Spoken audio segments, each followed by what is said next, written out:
While I'm clearing dishes from another table, I overhear someone at my mother-in-law's table say something shocking. Wait, we can eat all this for free? What? Did I just hear that right? Of course you can. My daughter-in-law owns this place, so eat as much as you want. Oh, we're out of wine, Lily. Sarah, grab us another bottle. I freeze, then walk straight toward their table. I can't let this slide. Free food? No way. I need to stop this. My name is Lily, and I'm a 35-year-old chef. I recently opened my own restaurant after years of hard work. After graduating from culinary school, I trained in different kitchens and finally made my dream come true. But owning a restaurant isn't the end goal. It's just the beginning. I'm the one responsible for keeping the customers happy and making sure the business stays afloat. When I opened the restaurant, I was so excited and determined to give it my all. Or so I thought. A party to celebrate the opening of the restaurant. Yes, exactly. You should be grateful, you know. I'm going to invite a bunch of my friends to help you out. Oh, okay. How many people are we talking about? About 30, including me. 30? Since it's that many people, you'll have to reserve the whole restaurant for us. Right, that makes sense. I'll figure it out. It'll be great. Let's make it a big celebration. I'll tell you the date later. Ah, sure. This sudden request came from Susan, my mother-in-law. Sure, a reservation for 30 people sounds great on paper. But here's the issue. Susan loves fancy things, but never wants to pay for them. She's always coming to our house for dinner, expecting free meals. When I first married my husband Mark, she invited me to go shopping with her. I thought it was a great chance to bond with her. Oh, this bag is so cute. What do you think? Do you like it? Yes, it looks great on you. You really think so? Then I have to get it. Oh no, I forgot my purse. Lily, could you lend me some money? I'll pay you back later. Please. This bag might be sold out if I wait. Well, maybe she was right. Susan wouldn't stop pushing, so I ended up paying for the $500 bag. After that, she invited me to lunch, and guess what? I paid for that too. It's been 2 or 3 years now, and she still hasn't paid me back a single cent. I've reminded her a few times, but she always brushes it off with, I don't have the money right now, or next time, I promise. That's why I avoid going shopping or eating out with her. When she invites me, I always say I'm too busy with work. Susan gets annoyed and says, you should come sometimes, you know. But I know she only wants me to pay for her, so I don't care. Even though I try to avoid her, she still comes to our house all the time and eats dinner with us without any shame. You're such a talented chef, Lily. Your food is always so delicious. Thank you. Oh no, we're out of wine. Don't you have any more? Sorry, Susan, but you drank most of it. Well, you knew I was coming. You should have had at least 2 or 3 bottles ready. Excuse me? She comes to eat for free, and on top of that, she demands more. If it were just her, I could say no. But the real problem is my husband, Mark, always takes her side. Mom's right, you know. She's our guest. And since you're a chef, you should have planned better. Just go buy more wine. I have no idea what's going through his head. I do push back when I need to, but sometimes it's just easier to give in and avoid a fight. I used to think Mark was amazing when we first met. We met on a blind date. He worked for a big company, and he had so much confidence. As a chef working hard to build my career, I admired his confidence. He seemed like someone who got things done. And working at a leading company made me think he was successful and driven. Sure, I noticed he was sometimes a little unreasonable, but I thought it was just part of his personality as a go-getter. We started dating, and eventually we got married. But after moving in together, things started to change. Mark would complain about his job all the time. He'd say things like, no one at work appreciates my true talent, or, my boss is terrible, he blames me for everything. His complaints didn't add up, and I started doubting him. I guess you don't truly know someone until you're married. At first it was just complaining. But then, 6 months before I opened my restaurant, he quit his job. I can't stay at a company that doesn't value me. I'll find another job where I can show my true potential, he said. I've never worked in a company, so I don't really understand how it all works. All I can do is trust Mark and hope he finds a good job soon. I'm too busy preparing for my restaurant to worry much about what he's doing. But 6 months go by, And Mark is still unemployed. None of his interviews seem to be working out. Lately, I don't even know if he's still trying to get a job. This means Mark, like his mom Susan, is also eating for free, so you can imagine how frustrating it is when he still acts like he's in charge. Finally, the day of Susan's so-called opening party arrives. She shows up beaming with excitement and brings 29 of her friends with her. Oh wait, Mark's here too, so it's actually 28 friends.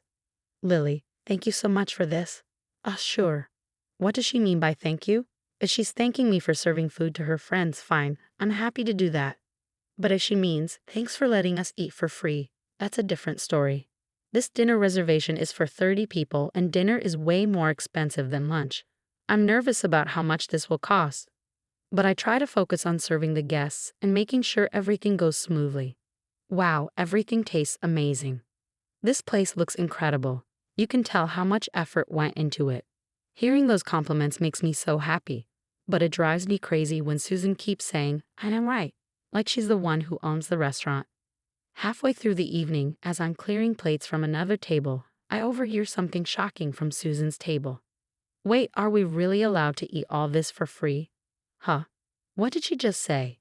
Of course, my son's wife owns this place, so eat as much as you want. Oh, the wine's gone. Lily, bring us another bottle. I march straight over to Susan's table. I can't let this slide. Susan, I'm not serving this food for free. What are you talking about? I brought all these people here, so you should be grateful. That doesn't mean you can eat for free. But of course, Mark takes her side. Lily, stop embarrassing my mom. Just let her enjoy herself tonight, okay? What do you mean tonight? This isn't fair. Don't forget you owe me, who helped you with the startup money for this restaurant. That has nothing to do with this.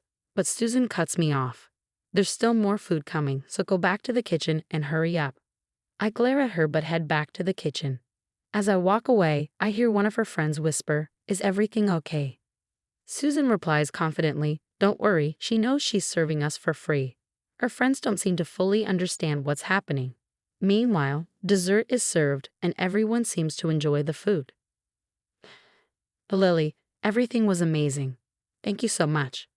Thank you, Susan. The total comes to $2,700. What?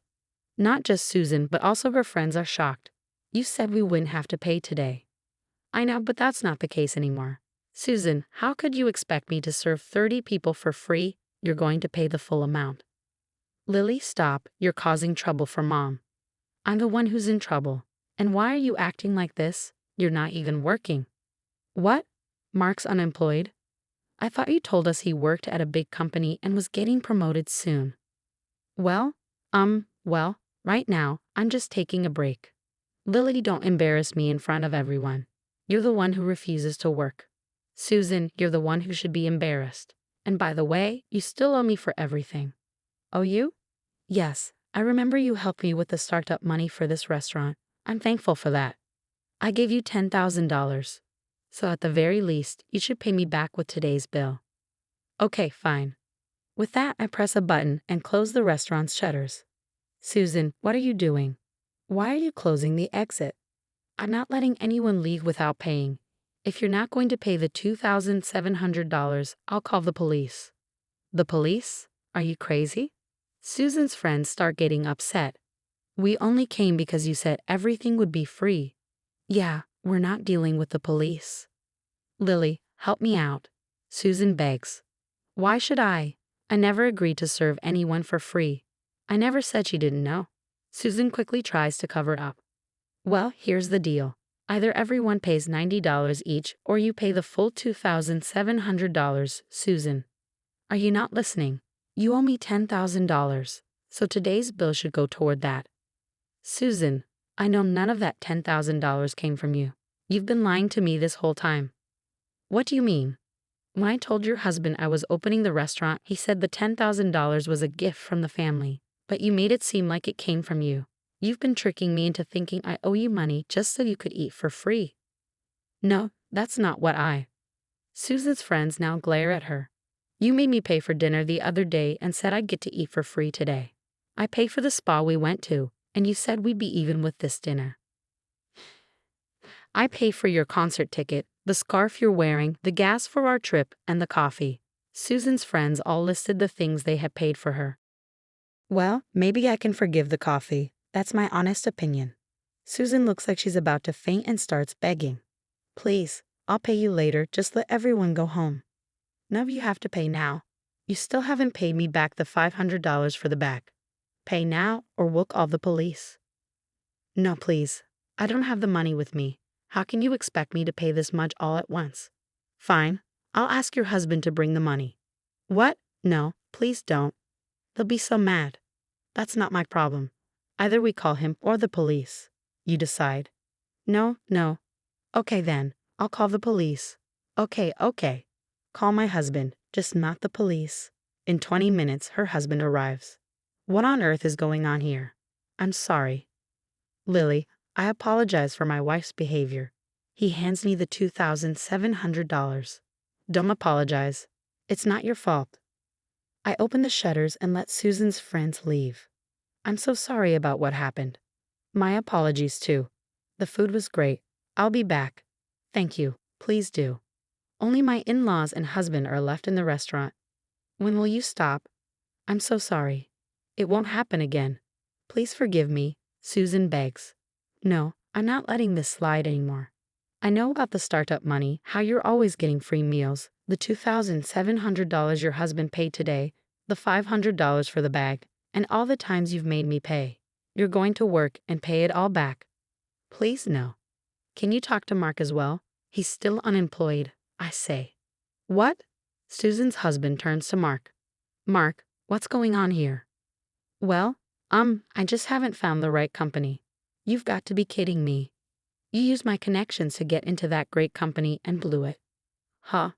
Mark, is that true? Wow, you never told me. You never asked, Mark says. I can't believe this. I want a divorce. No way, you can't divorce me. Are you out of your mind? You're completely depending on Lily's income. Of course, she'll divorce you. You're just a burden to her. I demand that you divorce her. Don't cause Lily any more trouble. Sometime later, I start dating an editor from a magazine who came to interview my restaurant. A few years pass, and we get married and have a child. I continue managing my restaurant, and we're all living happily. What was Susan thinking? Free food for 30 people? I'd love to get inside her head and figure out what's going on in there. At least her husband was a good man. I'm happy for Lily. Not only did she escape her terrible husband, but she found happiness with her new life. I hope her business continues to thrive. Thanks for sticking around until the end. Please subscribe to our channel if you enjoyed this video, and we'll see you in the next one.